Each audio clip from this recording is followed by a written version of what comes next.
हाँ देखो, आज हमारे पास नेक्स्ट के लिए एक प्रश्न है। आज कुछ अलग है, तर्क शक्ति वाला प्रश्न इसको कहते हैं। यदि बोल रहे हैं सी जहाँ लिखा हो उसकी जगह क्या लिख दें? डी। ए की जगह क्या लिख दें? बी। और टी की जगह यू।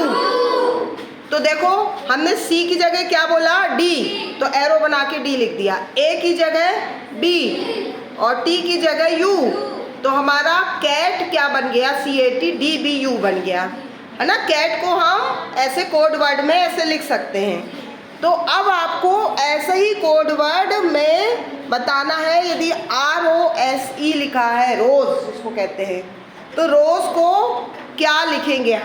हाथ ऊपर करो जिसको समझ में आ रहा है और बता सकता है।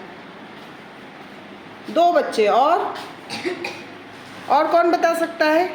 चलो, तो ये हाथ उठा दो। चलो, जिसको बन रहा है वो समझाएगा पूरी क्लास को।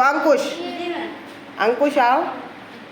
आपको क्या बताना है कि ROSE को 4 ऑप्शन में से क्या लिख सकते हैं, और ये भी बताओगे क्यों लिख सकते हैं, है ना। कौन सा ऑप्शन सही है? ए नंबर में।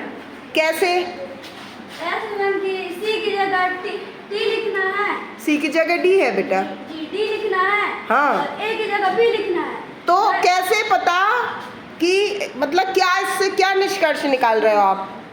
मैम क्योंकि इसमें पक्का कहा है कि सी की जगह डी लिखना, वैसे ही मैम इसका आर की जगह एस लिखेंगे। तो क्यों लिखेंगे ये आपको बताना। आर की जगह एस क्यों लिखेंगे?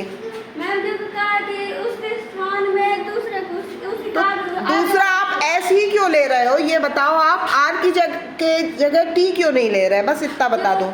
क्योंकि मैम आर के बाद एस आता है। हाँ, यही ध्यान देना है ना। यहाँ देखो, सी के बाद डी आता है तो सी की जगह डी लिखा है। ए के बाद बी आता है तो ए की जगह बी लिख रहे हैं। और टी के बाद क्या आता है? यू, तो बाद वाला लिख रहे हैं। ये आपको पहचानना है।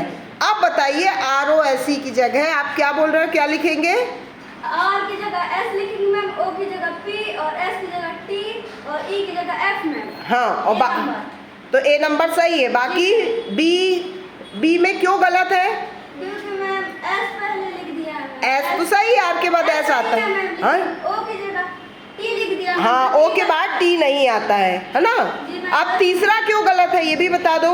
आर की जगह टी लिख दिया है मैम। तो आर के बाद टी आता है क्या? नहीं आता मैम, इसलिए गलत है। तो ऐसे ही डी भी गलत हो गया। चलो भाई, अंकुश के लिए तालियां बजाओ। कितने अच्छे से समझाया, समझ में